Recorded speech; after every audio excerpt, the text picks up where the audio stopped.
Hello everyone, today we are going to have a discussion on the abdominal x-rays in infants and newborn, the common ones which are very frequently kept in your examination like duodenal atresia, the ileal atresia, the Hirschsprung disease or the necrotizing enterocolitis. How will you identify this? What are the clinical clues which are given to you in the question, and on the basis of that you have to make the diagnosis. So starting with the easier one first, obviously on the x-rays what you see is a double bubble sign. There is a presence of air in the stomach and there is a presence of air in the proximal duodenum, and after that distally there is absolutely no gas. So obviously you came to the conclusion that we are dealing with the question related to duodenal atresia. Now for those who are still confused that before marking the correct answer, if there is a possible clinical question provided to you in the question, then what would be given? The clinical clues are a newborn with bilious vomiting on day one because of the constriction at the level of the second part of the duodenum more commonly, or the congenital absence or closure of the portion of the second part of the duodenum. The second one is a history of polyhydramnios on antenatal USG is another clinical clue that would be provided, and there is a strong association with trisomy 21, that is Down syndrome. So once you find both these things in the question, then obviously the answer for your question is duodenal atresia. Now, all of you know that how to manage this condition. The answer is surgical duodenostomy. So hope you would be able to identify everything related to this question, duodenal atresia, and won't mark anything wrong related to this question. What is the definition of duodenal atresia? It is the congenital absence or closure of a portion of the duodenum, usually the second part. The clinical clues that could be provided are the bilious vomiting on first day of life, no abdominal distension, this is very important, antenatal polyhydramnios, and strong association with Down syndrome, that is trisomy 21. X-ray findings are the double bubble sign. That is, the first bubble is present in the stomach and the second bubble is present in the proximal part of the duodenum, and there is no distal gas, which means there is complete obstruction. The diagnosis is confirmed on the X-ray. If you further want to confirm it, you can go for upper GI contrast study, and the management is surgical duodenostomy. Coming on to the next X-ray is that when you see a multiple air fluid levels on the erect abdomen. Now, unlike duodenal atresia, the distal gas is present over here. Now think of a triple bubble sign in case of jejunal atresia. But if there are multiple or more than three bubbles are present, then it could be ileal atresia. That means what is the name of the topic that we are talking about is the congenital obstruction of the jejunum or ileum due to vascular accident in utero leading to bowel discontinuity, which could be identified as jejunal or duodenal atresia. Now, what are the clinical hints that could be provided to you in this question? Are the presence of the bilious vomiting, the abdominal distension. Like in case of duodenal atresia, there was no abdominal distension, but here in this case, there will be abdominal distension, and obviously there will be no passage of the meconium. X-ray, as we have already found out, that there will be multiple air fluid levels on erect abdominal film. So once you have confirmed the diagnosis, what is the management or what is the treatment for this condition? Obviously, it is the surgical resection with end-to-end anastomosis. So this question is also very frequently asked, right? Duodenal atresia and jejunal atresia, and what are the clinical clues that you have to identify? Now let's see another condition. Here what you are saying is the distended proximal colon with a narrow rectum along with the absence of the rectal gas. There is no gas in the rectum. This is point number one. And when you combine it with the clinical features, the clinical clues that could be provided to you in the question are, that is a delayed passage of the meconium, explosive stools on the rectal examination, and the abdominal distension, then possibly you are dealing with a condition where there is a functional obstruction due to failure of bowel relaxation. And the condition we are talking about is the Hirschsprung disease. Once you have confirmed the diagnosis of what all you need to remember about this condition, once you have made it, that Hirschsprung disease is a congenital absence of the ganglion cells in the distal colon, as a result of which there will be functional obstruction due to failure of the relaxation. So what are the important clues? It is the failure to pass meconium within 48 hours, there will be abdominal distension, there will be explosive stools after rectal examination, and the delayed diagnosis will result in chronic constipation in older child. What are the radiological findings that we have already seen? That there will be a distended proximal colon proximal to the constriction and absent rectal gas. Now, barium enema shows narrow aganglionic rectum, dilated proximal segment, which is known as by the name of transition zone. And here in the X-ray also, you have very clearly visualized this transition zone. And the gold standard for making the diagnosis is the rectal biopsy, which is absence of the ganglion cells, which shows absence of the ganglion cell. The treatment obviously is by the surgical resection, that is pull-through procedure.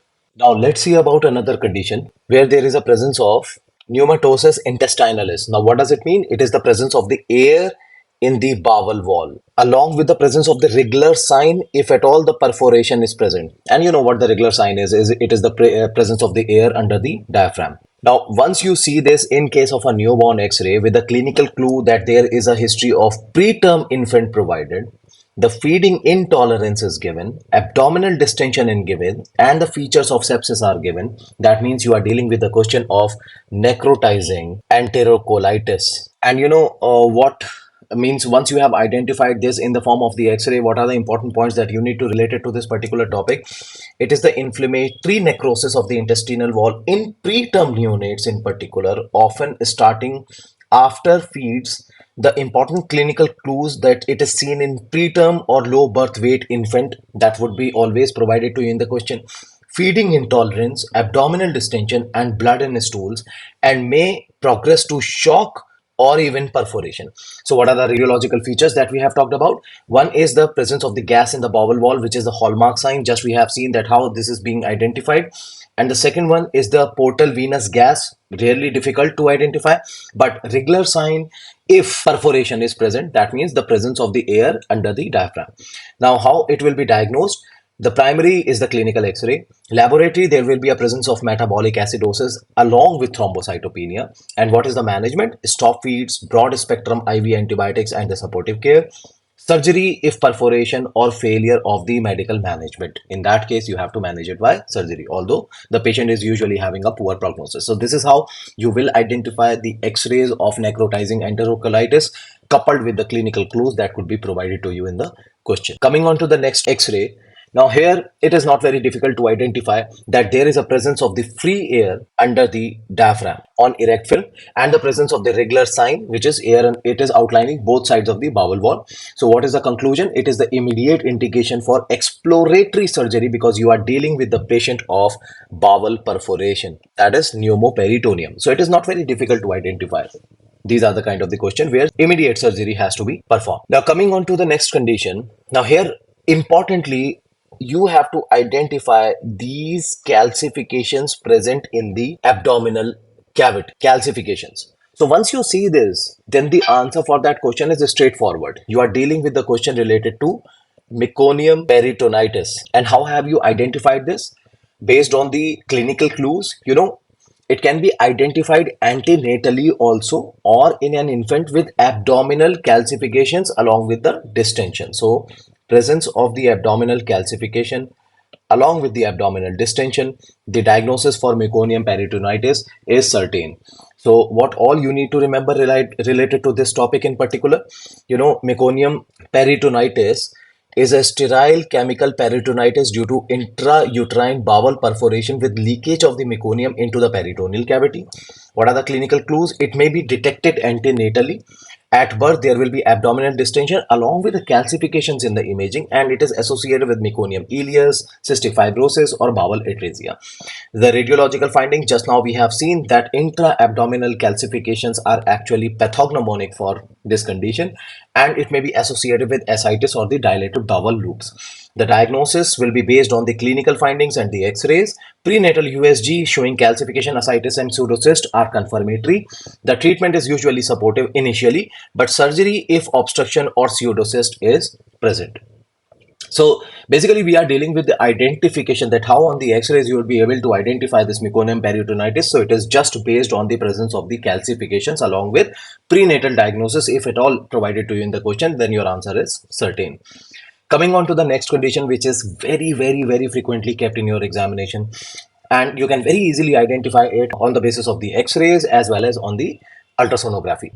On the USG in particular, if you see a target sign or a donut sign, then it is suggestive of the intussusception. But this target sign or the donut sign is present in another condition also. So that is why you have to couple it with the clinical features. The important clinical clues are that it happens in case of infants.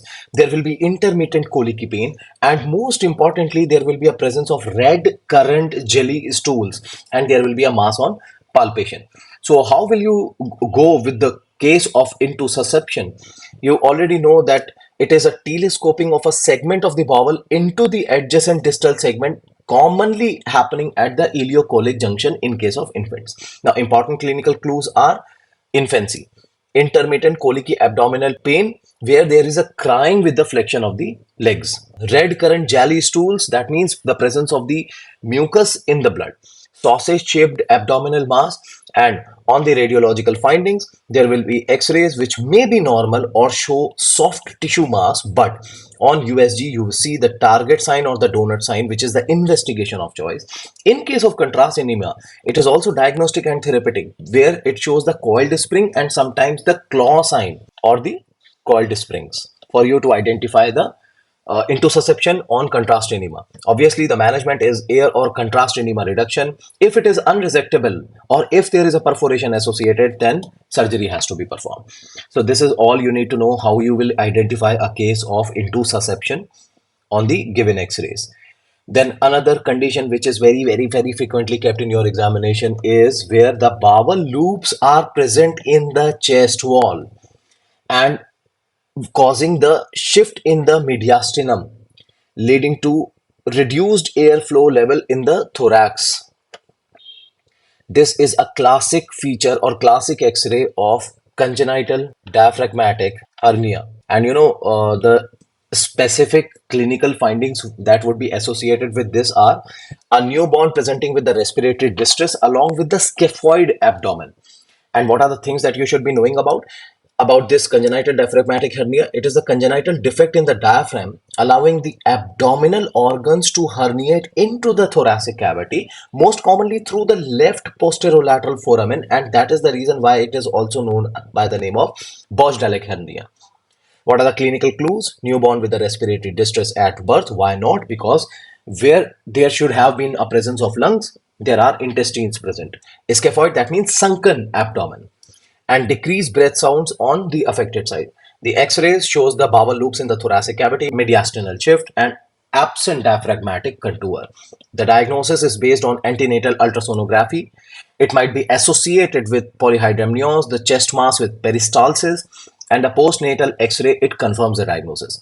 The treatment is first to stabilize.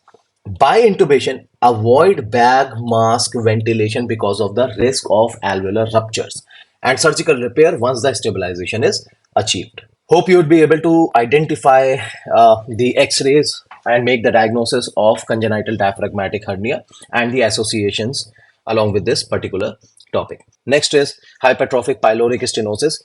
As I told you, this target sign or the donut sign on the USG is also seen in another condition, and that other condition is hypertrophic pyloric stenosis. But the clinical features are going to be different. Now here, the patient would be 3 to 6 weeks old child with a non-bilious projectile vomiting and a palpable oval olive mass on the parabdominal examination. Now, try to understand this, that it is the hypertrophy of the pyloric muscle which is causing gastric outlet obstruction, which is typically in case of infants. The infant is 2 to 6 weeks old, non-bilious projectile vomiting after feed, palpable olive shaped mass in epigastric region, and the patient is hungry after vomiting. The risk is firstborn male child, and the patient is having a macrolide exposure. So these are the things that are needed to be considered because it is provided to you in the questions. The radiological findings are a single large gastric bubble with no distal gas on the x-ray. A single large gastric bubble with no distal gas or minimal distal gas. Ultrasonography is the gold standard, which shows the target or the donut sign along with a pyloric muscle thickness of more than 3 millimeters with the length of more than 15 to 17 millimeters over here. So the length of more than 15 to 17 millimeters and the thickness of more than 3 millimeters. The metabolic abnormality is hyperchloremic, hypokalemic metabolic alkalosis. The treatment is correct the electrolyte first, and after that, the Ramstead pyloromyotomy. This is how you will finalize the answer to the questions related to hypertrophic pyloric stenosis, keeping the clinical considerations into play. And that is why, that both the intussusception and pyloric stenosis, not only the x-rays are provided, it is always in the form of a clinical question provided, on the basis of which you can jump to the conclusion or conclude the answers. Now, next is that on upper GI contrast study, it shows a corkscrew sign, and if there is a presence of a neonate with a bilious vomiting but with the rapid deterioration in the newborn, that means you are dealing with a question related to malrotation with volvulus. And because it is a surgical emergency, so you don't have to rely on the x-rays alone. In case if there is any bilious vomiting in case of a neonate, you have to suspect that the patient could be suffering from malrotation. And this abnormal malrotation of the midgut during fetal development happens, which leads to narrow mesentery, predisposing to midgut volvulus, that means twisting. So clinical clues are bilious vomiting and sudden abdominal distension, and there will be a rapid deterioration in the child, and that is why it is considered to be a surgical emergency. And what is the important name and what is the surgery? It is the emergency LADS procedure to prevent ischemia, and that is why this question is very commonly asked theoretically, not just by providing you the x-rays. So these are the important points to be remembered related to this condition, that is malrotation along with volvulus. And finally, when you see another theoretical question where there is a failure of passing the meconium with a family history of cystic fibrosis, and the patient might presenting with the distension, then obviously the topic that you are dealing with is the Meconium ileus. So majority of the time this kind of the question is kept theoretically, because what all you need to remember regarding this particular topic is the definition of the Meconium ileus. It is the obstruction of the terminal ileum by a thick inspissated meconium, often the earliest manifestation of the cystic fibrosis. It is usually the earliest manifestation. The clinical clues are the failure to pass meconium in the first 24 to 48 hours, abdominal distension, family history of cystic fibrosis, and on the x-ray you see a soap bubble appearance in the right lower quadrant, which is the presence of the air mixed with sticky meconium, and on the contrast enema there will be a presence of the microcolon, that is unused colon. So I just hope that you have learned something new.